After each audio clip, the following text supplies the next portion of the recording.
Hey guys, how are you? Long time no see. Today I wanted to talk to you about startup tools. So, what best marketing tools you can use as a startup in your business, in a small business, or as a virtual assistant, and how you can save money on those tools by choosing a cheaper or even free alternatives.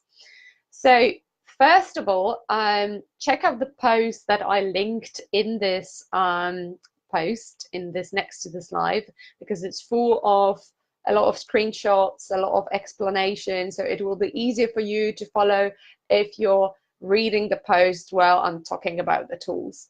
So we have identified 7 areas in which startups require tools and in which the tools are an absolute must have, because according to our research, most startups cannot afford professional help, cannot afford to even hire freelancers, and you guys mostly do marketing yourself, right? So a member of your team or the whole team is basically responsible for marketing, and that applies to about 92% of startups that have taken part in our survey. What that means is that you somehow need to do these processes effectively, and you can really afford to waste any resources, either in terms of time or in terms of money. So you need to choose tools that will help you automate all the different processes that you need to do in your marketing and in your business, while at the same time watching where your budget is going.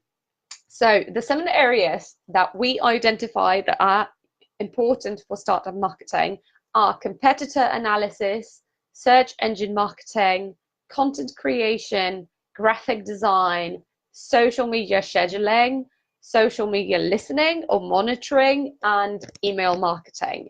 So let me dive a little bit deeper into these 7 areas. First of all, competitor analysis. Why do you need to do competitor analysis? Basically, if you're doing any content marketing activities, you need to know what topics are popular with your target audience.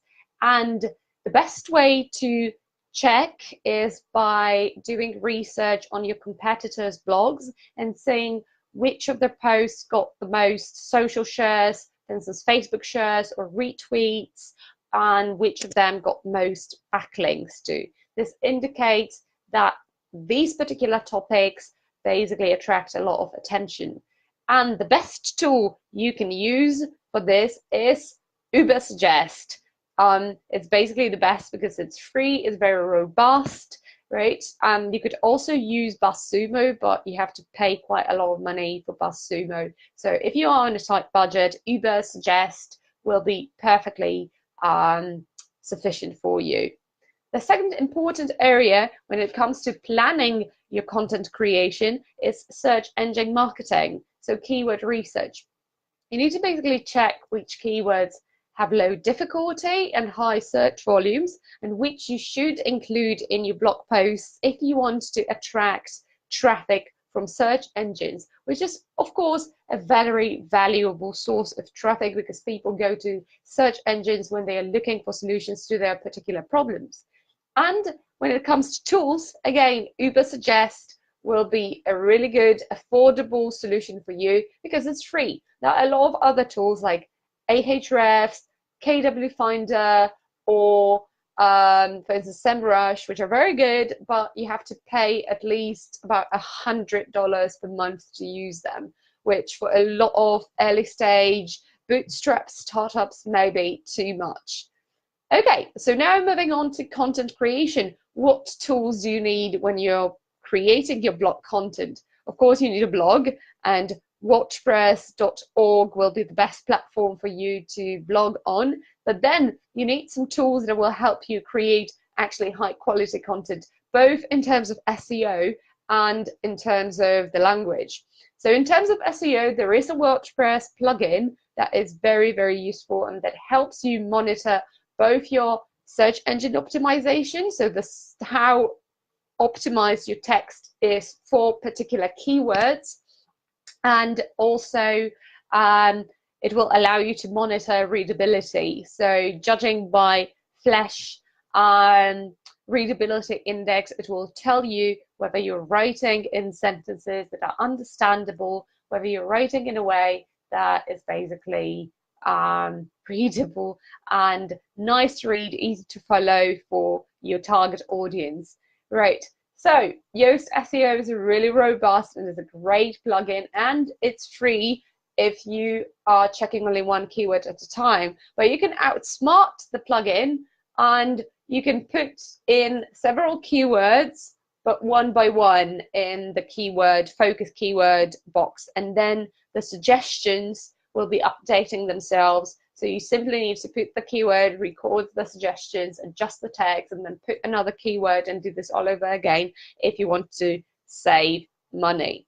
Okay, another important area of startup marketing is, of course, graphic design. You need a lot of different graphics for your blog, featured images, for your social media posts. You need Facebook covers, you need Twitter covers, you need graphics with a logo and your brand colors, for instance, and some mottos or quotations for your Instagram feed. So where do you get these graphics? Well, hiring a designer is also quite expensive, so you may want to take advantage of a free graphic design tool. And the very good news is that there is an amazing free tool which is called Canva that will allow you to create anything from social media posts, social media covers, ads, to infographics based on pre-designed templates which look really, really professional and with the right dimensions. So you don't need to figure out how big the Facebook cover versus Twitter cover is, which is a lot of nuisance. So Canva has it all set for you, and amazingly, it's free. There may be some paid elements, so if you're searching for a particular icon or element in their database of free stock elements and images, some of them may be paid. But the basic free version of Canva is more than enough to meet your basic lean startup graphic designer needs. When you're looking for stock photos, though, the best place to go is Unsplash. It's a free database of stock photos, and there is also Andro, which is a free database of editable illustrations which you can use for your infographics. So with these free, completely free resources and tools, you can basically meet all your graphic designer needs in a startup without paying a penny. Okay, and moving on, another important aspect of your startup marketing is, of course, social media.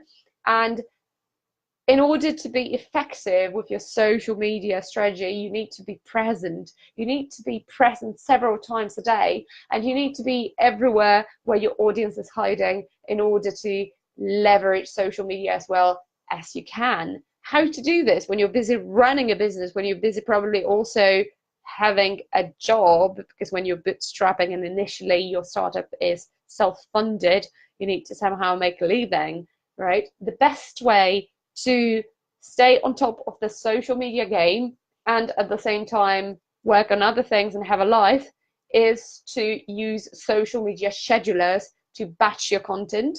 And this is basically what we are doing at Postfity. We allow you to batch your social media posting and post up to several months in advance, right? So even within our lowest account, you can post up to, I think, 5 months in advance, even if you post every day on several social media platforms. So if you check out the basic plan, it's only $9 per month. You can post on one weekend, you can post all your social media posts, you can schedule all your social media posts for the entire half a year, pretty much. Check out our earlier posts on how to increase engagements. According to research, to studies, you need to post about 5 times a day on Facebook in order to get maximum engagement. That's a lot. If you multiply it by 7, it's like 35 posts per week. That makes That makes 140 posts per week on Facebook alone. And if you were to replicate this strategy on Instagram and Twitter and LinkedIn, wherever you need to be posting, that's going into thousands, right? So in the lowest paid version of Postfity for $9, you can post up to 2,000 pending posts. So that's more than enough for all your social media for the whole month if you're posting 5 times a day, which is a lot as well, but it's good. Okay, so that was social media scheduling, and now let's move on to social media listening and social media monitoring. What is social media monitoring? Social media monitoring is when you're looking for keywords in conversations on social media that may be relevant to your business, your industry, your brand, and that basically allows you to jump on these conversations and either help your target audience, for instance, through your blog post, so linking to your blog post, and that way driving traffic to your website, or directly recommending your product or service. And by doing social media listening using tools, you can basically scale these efforts, and you can jump on several conversations a day because the tool is sending you alerts to your email. Hey, your brand was mentioned 240 times, or hey, your industry or specific keyword, like for instance for us, social media scheduler, was mentioned here, here, and here, and it gives you links to these particular conversations so you can join them and you can respond to relevant questions from your target audience, from the people who are looking exactly for what you need. And the best tool, the best value for money we have identified on the market is Brand24. We calculated because basically when you look at the pricing, sometimes you may not really get the bigger picture. So for instance, Mention, which is another market leader, seems to be a little bit cheaper in terms of the absolute price, but when you look at that, you get only 2 keywords for $84 versus 5 keywords for $99 with Brand24. Basically, Brand24 is about 25% cheaper per keyword, and as a startup you need about 5 keywords to do your social media listening monitoring in an effective way. And finally, last but not least, a very, very effective and very important marketing sector, I would say, is email marketing. So basically, in order to convert, for instance, your users into customers, or to convert leads into customers, you need to nurture the relationship with them. And for that, you need to capture email addresses, and you need to create a series of newsletters, create a series of conversations in which you will be able to convey the benefits of using your product or service so that people decide, yeah, this is something I really need to have. And in order to both capture leads and then nurture them, you need a newsletter. So you need a pop-up or a sign-up form, subscription form that people will be able to use to collect email subscribers on their website. And then you need a tool that will allow you to send newsletters. So the best tool we have found is MailerLite. And MailerLite is basically, we found it's probably the best value for money. And the easiest tool to use if you're not a techie. If you are a techie though, and you're looking for something that is bigger, that is a bit more advanced, then probably Mautic is going to be the best marketing automation software, and it's free because it's open source. But you need to know a little bit about basically IT because you need to install it and you need to faff around a bit when using it. So it's cheaper, but it's maybe not as easy to use as MailerLite. So that's it. That's all when it comes to tools you can and should be using in your marketing as a startup, as a small business, as a virtual assistant. Check out our email. You'll find a lot of screenshots, a lot of price comparisons in this post. And I will talk to you soon because we have another really, really interesting post coming up this time about how you can save money on marketing in a startup. So I wish you have a nice evening and talk to you soon. Bye bye.